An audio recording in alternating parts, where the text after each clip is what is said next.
మీ జీఐఈటీ ఇప్పుడు జీజేయుగా మారింది. 2000కు పైగా ప్లేస్మెంట్స్, ఐపీఎం, కేపీఎంజీ వంటి సంస్థలతో ఇంటిగ్రేటెడ్ కోర్సులు, యూపీఎస్సీ కోచింగ్, అడ్మిషన్లు ఓపెన్. తెలంగాణ ప్రభుత్వం ఒక కీలకమైనటువంటి నిర్ణయం తీసుకుంది. న్యూ రిలీజ్ సినిమాలకు సంబంధించి భారీ బడ్జెట్ తో నిర్మించే సినిమాలకు సంబంధించి కూడా ఇప్పటివరకు కూడా టికెట్స్ ను పెంచుతూ వచ్చారు ఆ రేట్లని. అయితే ఇప్పుడు కొత్తగా రిలీజ్ అయ్యే సినిమాలు ఇకపై కూడా రేట్లను పెంచుకోవాలంటే ఖచ్చితంగా సినిమా ఇండస్ట్రీకి సంబంధించినటువంటి వెల్ఫేర్ ఫండ్ను ఖచ్చితంగా చెల్లించాల్సిందే. అందులో ఒక 20% అంటే సుమారుగా ₹1 కోటి వరకు ఖచ్చితంగా ఫిల్మ్ డెవలప్ ఫెడరేషన్కి ఇవ్వాల్సిందనేటువంటి ఆదేశాన్ని అయితే జారీ చేసింది. అదేవిధంగా అదనంగా మరో జీవోను కూడా ఇష్యూ చేసింది. ఆ జీవో ఏంటంటే ఇక మీదట థియేటర్ల రేట్లను పెంచుకోవచ్చు, దాదాపు 30% వరకు కూడా టికెట్ ధరలను పెంచుకోవచ్చు అంటూ కూడా తాజాగా ఒక జీవో రిలీజ్ చేసింది. దీనిపైన డిస్కస్ చేద్దాం. మనతో పాటున్నారు ప్రముఖ నిర్మాత నట్టికుమార్ గారు. నమస్తే అండి. నమస్తే.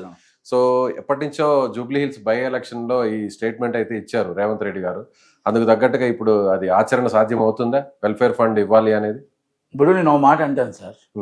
ఇప్పుడు ప్రజలు రేవంత్ రెడ్డి గారిని ఎన్నుకున్నారు, గవర్నమెంట్. అలాగే ఫెడరేషన్ కార్మికులకి సహాయ నిధికి ఇవ్వడం తప్పలేదు.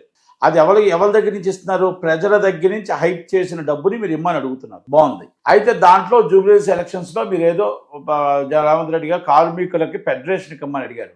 ఈజ్ నాట్ ప్రాపర్లీ, అంటే ప్రాపర్గా ఫెడరేషన్కి ఇమ్మంటాను కాదు, ఎఫ్డీసీకి ఇచ్చి వెల్ఫేర్ ఫండ్ ఒక డిపాజిట్ చేసి అక్కడ ఉన్న కార్మికులకి ఆ డబ్బుని ఉపయోగపడేటట్టు చేయాలి. అంటే ఫెడరేషన్ కి ఎఫ్డీసీకి ఉన్న డిఫరెన్స్ ఏంటి? ఫెడరేషన్ అంటే ప్రైవేటు, ఎఫ్డీసీ అంటే ఇస్ గవర్నమెంట్.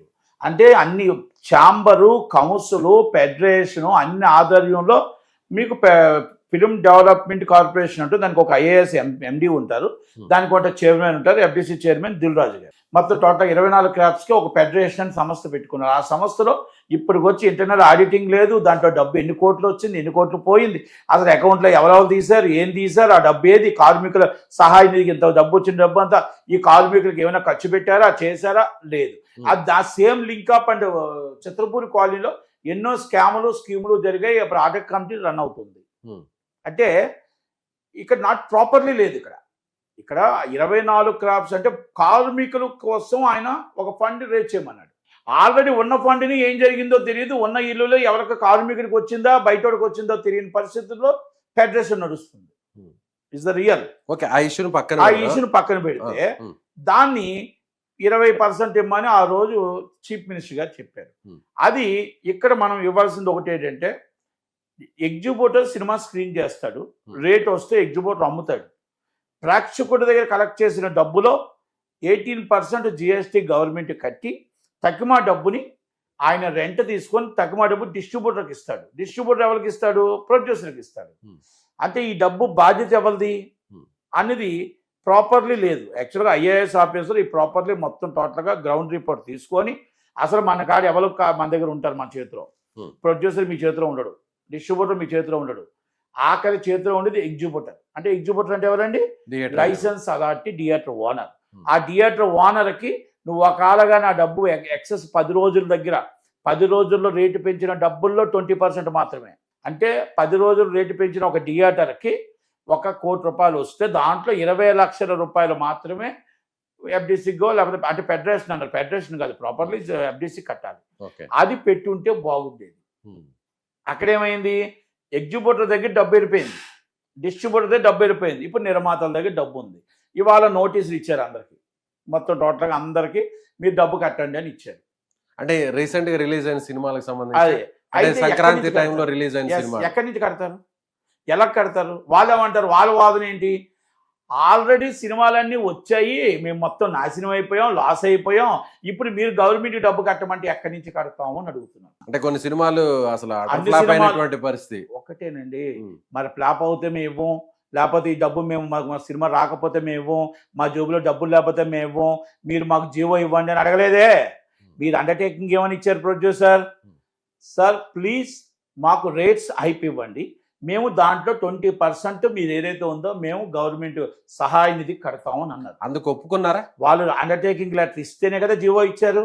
మరి ఆ రోజు అండర్టేకింగ్ లో మీరు రాసి ఉంటే ఏమని రాసి ఉండాలి? మేము ఫ్లాప్ అయితే సినిమా డబ్బు ఇవ్వం, మాకు డబ్బు రాకపోతే మేము ఏంటి, అసలు మా దగ్గర డబ్బులు లేకపోతే మేము అని చెప్పాలి.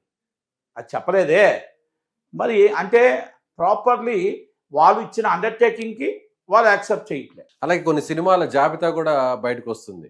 పెద్ది సినిమా గానీ, అదేనండి, ఏ సినిమా మనశంకర వరప్రసాద్ నేను ఒకటి గానీ, అంటానండి. రాజాసాబ్ ఇది గానీ. ఇది ఇది వాళ్ళ అండర్టేకింగ్ ఇచ్చిన లెటర్. కానీ ప్రొడ్యూసర్ పరిస్థితి ఎలా ఉంటుందంటే, సినిమా రిలీజ్ అయిన మరుసటి రోజు ఆయన బ్యాంకులు ఖాళీ, బయటికి ప్రొడ్యూసర్ బ్లాక్ బాస్టర్, బ్యాంక్ నిల్లు, జోబిల్ ఖాళీ. ఎందుకంటే వాళ్ళకు వచ్చే పరిస్థితి డబ్బుని వాళ్ళు ఆల్రెడీ బయటికి కనబడతాడే కానీ అక్కడ బ్లాక్ బాస్టర్ అయితే ఆయనకి ఏం మిగిలిపోదు. ఆ సినిమా రిలీజ్ అయిన తర్వాత ఎన్ని ఆఫీసులు ఉంటాయో, ఎంత కడతారో, ఎక్కడ కడతారో తెలియని పరిస్థితి. కానీ కొంతమంది నిర్మాతలు కావాలనే ఎక్కువగా కలెక్షన్స్ కూడా పెంచుకొని చూపిస్తున్నారు. సో ఇంత కలెక్షన్లు వచ్చేసి 100 కోట్లు, 200 కోట్లు, 300 కోట్లు అని చూపిస్తే మళ్ళీ జనం ఎగబడి ప్రేక్షకులు వచ్చి సినిమా చూస్తారు. ఎగబడి ప్రేక్షకులు వస్తారో లేకపోతే హీరో మెప్పు కోసం చేస్తారో నాకైతే తెలియదు. కానీ అది నిజంగా ఉంటుందా అలా? ఆగండి, అది జరిగిన తర్వాత దాన్ని చూసి ఇన్కమ్ ట్యాక్స్ రైడింగ్ కూడా జరిగాయి. చాలా మంది నిర్మాతలు ₹1,00,000, 70,000, 30,000 దొరికాయి. ఒక వ్యక్తి అన్నాడంట, చెన్నైలోనే ఎక్కడో, సార్ గలిమి నాకున్న అప్పులు ఏమైనా తీర్చగలుగుతారని అడిగాడు. అదేంటి ఇక్కడ 800 కోట్లు వస్తాయంటే 800 కోట్లు కాగితాల్లోనే ఉన్నాయి, అవి ఇంకా నాకు క్యాష్గా మారలేదు అన్నాడంట ఒక వ్యక్తి. అంటే పేరు వద్దు కానీ. అంటే ఇన్కమ్ ట్యాక్స్ వాళ్ళు చూసి ఆశ్చర్యపోయారంటే, మరి చూస్తే పేపర్లో చూస్తే సూపర్ ఇది వాళ్ళు డబ్బులు మోసుకొస్తున్నారు, అక్కడ మోసుకొస్తున్నారు, ఇక్కడ మోసుకొస్తున్నారు, టీవీలు మారుమోగుతున్నాయి కదా అన్నాడంట.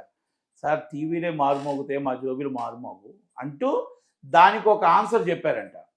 సార్ మాకు 100 కోట్లు మిగిలింది అని కానీ మాకు వేస్తే మాకు 2 కోట్లే మిగులుతుంది సార్.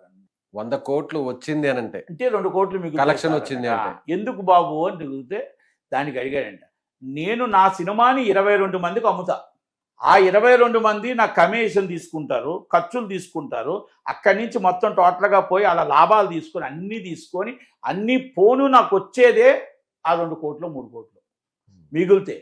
తగిలితే కూడా నా ఒక్కరికి తగలదు, ఆ 22 మందికి తగులుతుంది. Big movie not only small movie. అంటే హిట్టా పట్టా ఏదైనా హిట్టైనా పట్టైనా. ఇది అండి ఇక్కడ వచ్చేది ఒక పేరు కనబడేది ఒక ప్రొడ్యూసర్, పేరు వెనకాల ఉండేది distributor and exhibitor and third party and satellite owner and digital owner and audio owner. అంటే ఇంతమంది షేరింగ్ ఉంటుంది.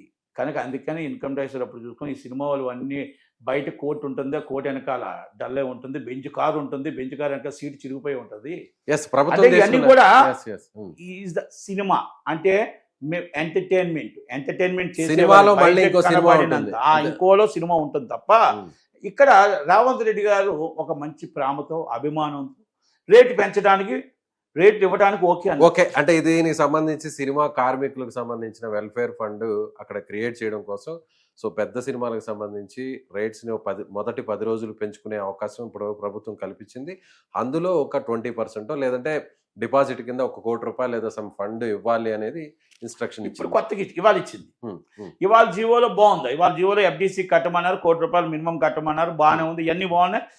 దాన్ని ముందే డిపాజిట్ చేయించుకుంటారా లేకపోతే ఎగ్జిబ్యూటర్తో డిపాజిట్ చేయించుకుంటారా, ఎవరితో చేయించుకుంటారు? సో దానికి ఇంకా ఫైనల్ క్లారిటీ రావాలి. After release not only the money is the producer. అంటే నేను ఎందుకు చెప్తున్నానంటే, మీకు హిట్ అయినా కూడా 6 నెలలు పడుతుంది మొత్తం డేటా రావాలంటే, డబ్బు రావాలంటే చేతికి. కనుక ఇవన్నీ కూడా మీకు టెక్నికల్ ప్రాబ్లమ్స్ ఉన్నాయి. కనుక మీ కార్మికుడికి నిజంగా మీరు ఇవ్వాలని ఉద్దేశం ఉంటే before rates and deposit is 1 crore FDC. Before deposit is 1 crore and FDC rates మీకు ఇచ్చేయండి, అంతే. కానీ మీరు ఇంకొక దాంట్లో ఇంకో జీవో ఇచ్చారు, ఆ జీవో 30% హైప్ అన్నారు, ₹250 టికెట్ రేట్లు. అంటే పెద్ద సినిమాలు లేకపోతే భారీ సినిమాలు సంబంధం లేకుండా ఇంకా పర్మనెంట్ గా ఏ సినిమా రిలీజ్ అయినా కూడా అంటే ప్రేక్షకుడిని సినిమా థియేటర్కి దూరం చేస్తున్నాము అని అడుగుతుంది. ప్రేక్షకుడు ఇప్పుడిప్పుడే థియేటర్కి అలవాటు పడుతున్న ప్రేక్షకుడిని మనం దూరం చేయడానికి ఒక ప్రయత్నం చేస్తున్నామా అని అడుగుతున్నాం. ప్రేక్షకుడికి చిన్న సినిమా, పెద్ద సినిమా 5 సినిమాలకి ఒక షో కంపల్సరీ. మేము 2 గంటల షో అడిగాం, ఒక్క షో గన్ షాట్గా చిన్న సినిమా వేయాలి అన్నారు. అది చిన్న సినిమా వేయాలి అనే దాన్ని ఏ షో అనేది ఇంకా కన్ఫర్మేషన్ దాంట్లో జీవోలో క్లారిటీ లేదు. ఓకే, నేనేం అడుగుతున్నానంటే, మీరు ప్రేక్షకుడికి సినిమా రేటు ఎంత పెంచుకోవాలి అనేది మీరు మళ్ళీ దీంట్లో 30% హైప్ ఇచ్చుకోవచ్చు అంటున్నారు. అంటే ప్రేక్షకుడిని దూరం చేస్తున్నాం. మనం పాప్కార్న్లో పెంచి రేటు పెంచాం, ఇది పెంచాం, అంటే మనం ఏమంటున్నాం అంటే వాస్తవంగా నేను చెప్పాలంటే దోచుకున్నంత దోచుకోండి, దోపిడీ చేసుకోండి, దానికి అఫీషియల్గా మేము జీవో ఇస్తామని అడుగుతున్నారా మీ గవర్నమెంట్ అని అడుగుతున్నా. పేదవాడు సినిమా చూడొద్దా అని అడుగుతున్నా, మిడిల్ క్లాస్ సినిమా చూడొద్దా అని అడుగుతున్నా. ఆ థియేటర్ వాళ్ళు బతకాలి అంటే, నిలబడాలి అంటే, ఆ సినిమా అభిమానులు రెండోసారి సినిమా చూడాలి అంటే వాళ్ళని మనం తీసుకొచ్చి ఒక బుద్ధుబండ పైన వేస్తున్నామే రేట్లు అనేది. దాంతో రేట్లు పెంచుకోవద్దు కానీ పెరిగినటువంటి ప్రతి వస్తువు ధర కూడా పెరిగింది ఇప్పుడున్నటువంటి. కాదండి, రేట్లు పెంచుకోవద్దు అని చెప్పట్లా. మీరు పెద్ద సినిమాలకి మీరు హైప్ అడుగుతున్నారు, తప్పులేదు. కానీ ఇది స్టాండర్డ్ గా ఇంతంత రేట్లు పెట్టడం వల్ల 250 rupees and hype, recliners and 300 rupees అంటే మీరు రేట్లు ఇస్తూ ఉంటే సామాన్య ప్రజలు సినిమా చూసే కరెంటు బిల్లులు పెరిగాయి, మెయింటెనెన్స్ అంతా కూడా పెరిగి వాళ్ళకి ఏమైనా వస్తుందా? మీకు ఏమైనా థియేటర్ ఓనర్కి వస్తుందా చెప్పండి? థియేటర్ ఓనర్కి డబ్బు ఏమైనా వస్తుందా? ఎవరికి వెళ్తుంది ఈ డబ్బు? కలెక్ట్ చేసి ఎవరికి ఇస్తున్నాం? డిస్ట్రిబ్యూటర్ ఎవరికి ఇస్తున్నాడు? ప్రొడ్యూసర్ ఎవరికి ఇస్తున్నాడు? హీరో రెమ్యునేషన్ పెరుగుతుంది, హీరోయిన్ రెమ్యునేషన్ పెరుగుతుంది, మెయిన్ టెక్నీషియన్ డబ్బులు పెరుగుతున్నాయి, వాళ్ళ ఆస్తులు పెరుగుతున్నాయి, వాళ్ళ ఇల్లులు పెరుగుతున్నాయి, వాళ్ళ ప్రాపర్టీస్ పెరుగుతున్నాయి, వాళ్ళు థియేటర్స్ మీద థియేటర్స్ కడుతున్నారే తప్ప నిజమైన ఎగ్జిబ్యూటర్ ఒక థియేటర్ మీద ఏమైనా సంపాదించి ఇంకో థియేటర్ కట్టాడా? ఒక డిస్ట్రిబ్యూటర్ ఏమైనా సొంత ఇల్లు కొనుక్కున్నాడా? ఒక్క నిర్మాత అయినా ఒక బంగ్లా కొనుక్కున్నాడా?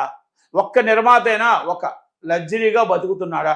నాకు ఈ సినిమాలో ఇన్ని 100 కోట్లు మిగిలిందని చెప్పగలిగే ధైర్యం ఉన్న నిర్మాత ఉన్నాడా?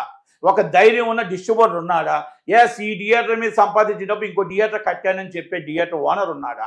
ఎందుకు ఇవన్నీ అడుగుతున్నానంటే, మనం గవర్నమెంట్ అంటే పేదవాడు కడుపు చూడాలి, మనం గొప్ప వ్యాపారస్తుడికి నష్టం రాకుండా చూడాలి. అలాగే మనం అన్ని దిక్కలా చూసుకుంటే మల్టీప్లెక్స్లో సినిమా చూడాలంటే పేదవాడు చూడాలి, మిడిల్ క్లాస్ చూడాలి, గొప్పవాడు చూడాలి. మనకి రన్నింగ్ రేషియో అది తగ్గిపోతే, జనాభా రేషియో ఎప్పుడైతే సినిమా చూడడం తగ్గిపోతే ఓటీటీకి ఎడిట్ అవుతారు. కానీ అక్కడ ఓటీటీకి ఎడిట్ అయితే మన శాటిలైట్కి ఎడిట్ అవుతారు. వీడు ఆల్రెడీ దొంగ ప్రింట్లు వస్తున్నాయి. దొంగ ప్రింట్లు వస్తున్నా కూడా, ఫస్ట్ డే వస్తున్నా కూడా సినిమా థియేటర్కి రావడానికి కారణం ఏంటంటే మనకి ఇంకా ప్రేక్షక దేవుడు థియేటర్ చూడాలనే థియేటర్ మీద ఉన్నారు. అంటే అది ఎక్స్పీరియన్స్ చేయాలనేటువంటి ఫీలింగ్ ఇంకా ఉంది. ఆ ఫీలింగ్ ఉందని వాళ్ళ అమాయకత్వాన్ని దోచుకుందామా? వాళ్ళ అమాయకత్వాన్ని మనం దోపిడీ చేద్దామా? మనం జీవో రూపంలో, అఫీషియల్ జీవో రూపంలో, ఒకప్పుడు బ్లాక్ మార్కెట్ అనేవాళ్ళు. మరి మీ నిర్మాతలంతా కలిసి ఇచ్చే హీరోలకి ఇచ్చే రెమ్యునరేషన్ తగ్గించొచ్చు కదా? ఎవరు ఇస్తారండి? ఇప్పుడు మీరు ప్రొడక్షన్ వాల్యూస్ అన్ని తగ్గించు కదా. ఇష్టం వచ్చిన రెమ్యునరేషన్ మీరు ఇష్టం వచ్చిన రేట్లు పెంచి అమ్మటానికి జీవోలు తెచ్చి మా నిర్మాత అడుగుతాడండి. మా హీరో అడుగుతాడు.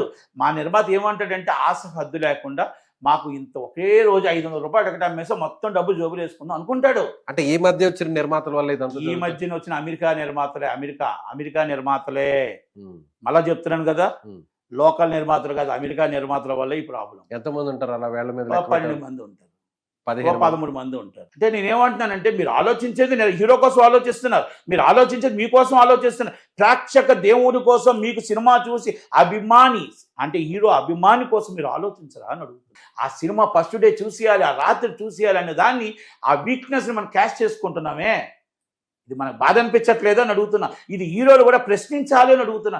హీరోలు కూడా రేట్లు తగ్గించాలని అడుగుతున్నా. నేను రేట్లు అంటే నేను నార్మల్గా 50 రూపాయలు అమ్మని చెప్పట్లా, 100 రూపాయలు అమ్మని చెప్పట్లా. ఇప్పుడు 175 రూపాయల రేట్ని మీరు 250 రూపాయలు పెట్టడం అనేది కరెక్టా అని అడుగుతున్నా. మళ్ళీ దానికి మళ్ళీ హైప్ తీసుకోవడమా?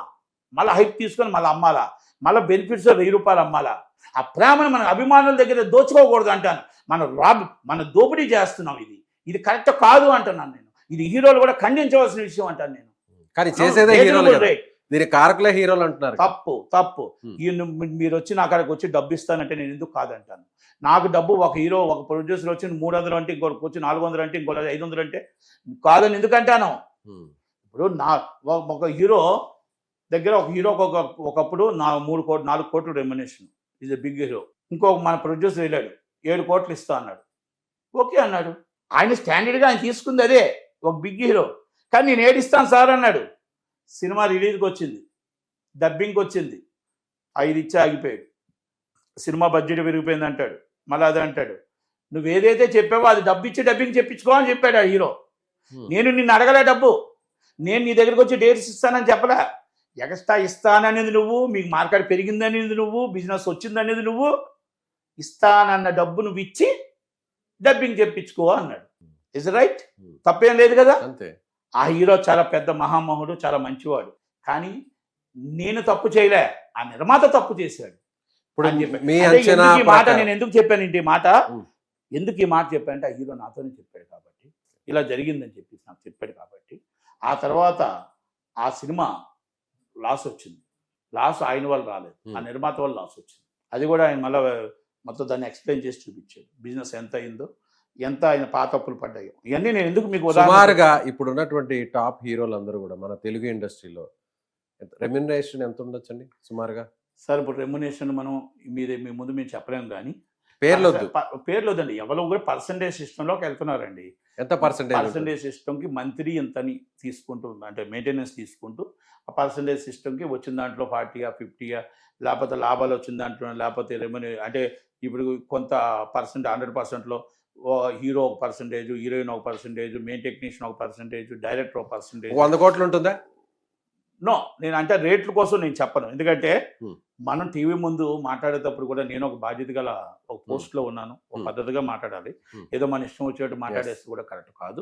కాకపోతే ఒక పద్ధతిగా వెళ్తున్నప్పుడు అది అక్కడ ఇప్పుడున్న పరిస్థితుల్లో హీరోలు తింటున్నారా, హీరోలకు వచ్చేస్తున్నాయంటే మనం ఇస్తున్న డబ్బుని హీరోలు తింటున్నారు. నిజంగా చెప్తున్నాను, వాళ్ళ గుండెల మీద చేసుకొని చెప్పండి నిర్మాతని.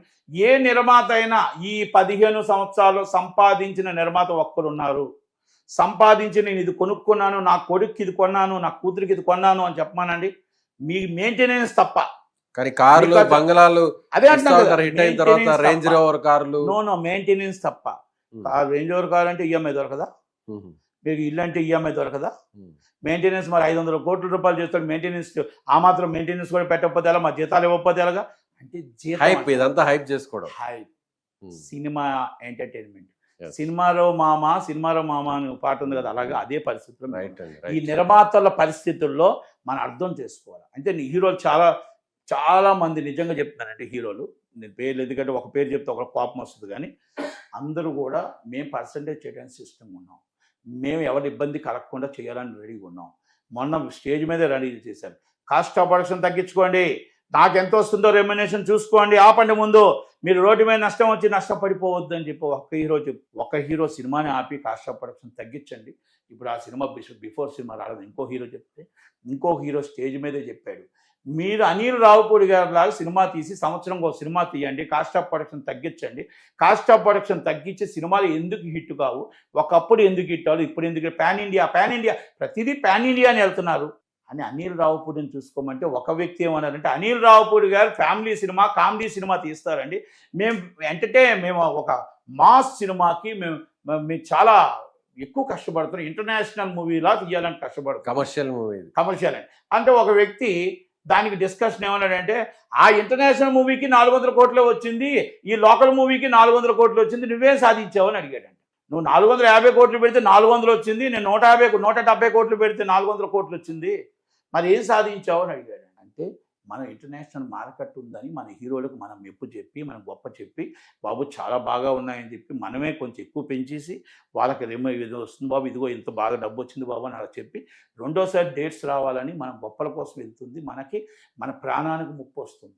మన పిల్లలు ఈరోజు రోడ్డు మీద పడేస్తున్నాం, మన భార్య పిల్లలకు మనం ఏమైనా పెడుతున్నామా, ఏ ఆస్తులైనా మనం కొనగలిగామా అంటే ఇవన్నీ నేను ఎందుకు చెప్తున్నానంటే, ఒకప్పుడు ఈరోజు సురేష్ బాబు ఎందుకు సినిమా తీయట్లేదండి? ఏం డబ్బు లేదా? అల్లు అరవింద్ గారు సినిమా ఎందుకు తీయట్లేదు? ఆ కొడుకుతో ఏం డబ్బు లేదా? ఒక time of the movies close చేసుకున్నారు. అంటే మాకు నేను కూడా ఇంక్లూడింగ్ నేను కూడా ఏం డబ్బు లేదండి నా దగ్గర, నేను సినిమా తీయలేనా? తీసిన సినిమాకి రూపాయి రావట్లేదండి, పెట్టిన డబ్బు పెట్టినట్టు పోతుంది. ఎందుకు చేయాలి వ్యాపారం? అంటే ఇవన్నీ నేను ఎందుకు చెప్పుకుంటూ వచ్చానంటే, సినిమా ఇండస్ట్రీ అయినా వ్యాపారమే, ఇది నిర్మాతలు అర్థం చేసుకోవాలా, హీరోలు అర్థం చేసుకోవడానికి మన హీరోలకు అర్థమయ్యేటట్టు చెప్పాలా. ఇప్పుడు మన పర్సంటేజ్ సిస్టమ్ అడుగుతున్నారు థియేటర్ వాళ్ళు అడిగింది న్యాయమైన కోరిక. మనం కూడా హీరోని అడిగామా పర్సంటేజ్ సిస్టమ్? మనమైనా టెక్నీషియన్ అడిగామా percentage system? Is the main technicians ఒక్కొక్కరికి ఎన్ని కోట్లు ఇస్తున్నాం, వాళ్ళు ఎన్ని ఇల్లు కడుతున్నారు, ఎంత సంపాదిస్తున్నారు, ఆ సంపాదనలో మనం ఏమైనా ₹1 లైన్ ప్రొడ్యూసర్ వస్తున్నారు, లైన్ ప్రొడ్యూసర్ 4 కూరలు వేస్తే నిజమైన ప్రొడ్యూసర్, డబ్బు పెట్టే ప్రొడ్యూసర్కి ఒక కూర వేయడు, ఒక సీటు పెట్టాలి, ఆయనకు సీటు ఉండదు, ఎందుకంటే ఎదురుకుంటా కూర్చోకూడదు, ఆయన కూర్చోడానికి ఒక దూరం ఉండాలి. ఇవన్నీ నేను ఎందుకు చెప్తున్నాను అంటే ఇవన్నీ చాలా మంది చెప్పలేరు. నేను చెప్తే ఏమంటారంటే నటికుమార్ స్ట్రైట్‌గా మాట్లాడేస్తాడు. ఇష్టం వచ్చేట్టు అన్ని తీసి గుట్టు విప్పేస్తాడు అంటే గుట్టు విప్పడం కాదండి. బాధ. కొంతమంది బయటకి చెప్పలేరు. ఈ సినిమా ఇండస్ట్రీలో నేను 13వ సంవత్సరం వచ్చాను. యెస్, నేను ఆఫీస్ బాయ్ నుంచే వచ్చాను. దాసనారాయణ దగ్గర పనిచేసి బాయ్ దగ్గర నుంచి ఈ స్టేజ్‌కి వచ్చాను. కనుక నాకు అన్ని తెలుసు కాబట్టే, కష్టం తెలుసు, సుఖం తెలుసు, అన్నీ తెలుసు కాబట్టే నేనేం చెప్తున్నాను, మీరు సంపాదించి రేపు పిల్లలకు సంపాదించే విధంగా రేపు హీరోలకు కూడా మనం నచ్చ చెప్తే వింటారు కాబట్టి, వినే హీరోలే ఉన్నారు కాబట్టి మనం అంతా చెప్పి ఒక కలివిడికి వెళ్దాం. అంటే మీరు అనేది పారాచూట్ నిర్మాతల వల్ల ఇదంతా వ్యవస్థ చెడిపోయింది అంట. అమెరికా నిర్మాతలు అంటే పారాచూటే. మీకు అమెరికా నిర్మాతలు అందరికీ నా రిక్వెస్ట్ ఏంటంటే, మనందరం అల్టిమేట్ ఏం చేస్తున్నాం అంటే ప్రజల్ని దోచుకుంటున్నాం. ఒక్కసారి మీరు అర్థం చేసుకోండి. ఆ అభిమాని రిపీట్ ఒకప్పుడు సినిమా 4 సార్లు చూసేవాడు, ఒక్కసారి చూస్తే గగనం అయిపోయే పరిస్థితికి వచ్చింది.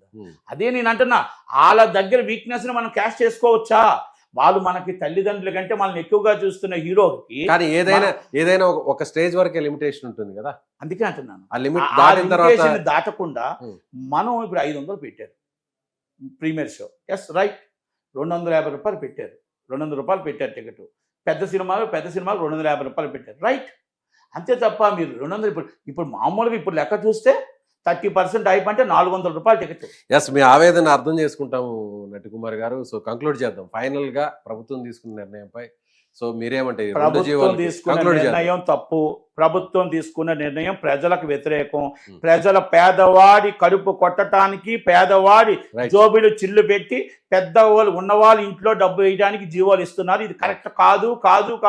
ఒక సినిమా నిర్మాతనే కావచ్చు, కానీ నేను ఫస్ట్ ఒక పేదవాడిని, ఆ పేదవాడి పక్షాన మాట్లాడేవాడిని, ఒక ప్రేక్షకులందరూ సినిమాకు వచ్చే విధంగా ఉండాలి తప్ప 10 మంది సినిమా చూస్తే కాదు, 100 మంది సినిమా చూడాలి అనేది నా భావన. కనుక దయచేసి ఈ జీవోని సవరించండి. మీరు 200 రూపాయల టికెట్ దాటొద్దు. మీరు పెద్ద సినిమాలకి మీరు 30% పెంచండి, కానీ విపరీతంగా పెంచేసి దాన్ని రేట్లు పెంచి అభిమానిని జోబిలు చిల్లు పెట్టొద్దు అనమాట నా రిక్వెస్ట్. రైట్ అండి, ఓకే.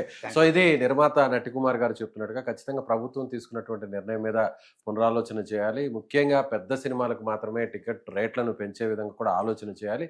అయితే అభిమానాన్ని, ముఖ్యంగా ప్రేక్షకుల్ని దోచుకునేటువంటి ఇలాంటి కార్యక్రమాల వల్ల సో ఇండస్ట్రీ అనేది కూడా ముందు రోజుల్లో మరిన్ని కష్టాలు పడేటువంటి అవకాశం ఉందని ఆయన చెప్తున్నారు. ఆయన అభిప్రాయంతో మీరు ఏకీభవిస్తున్నారా లేదా? కామెంట్ చేయండి. Thank you.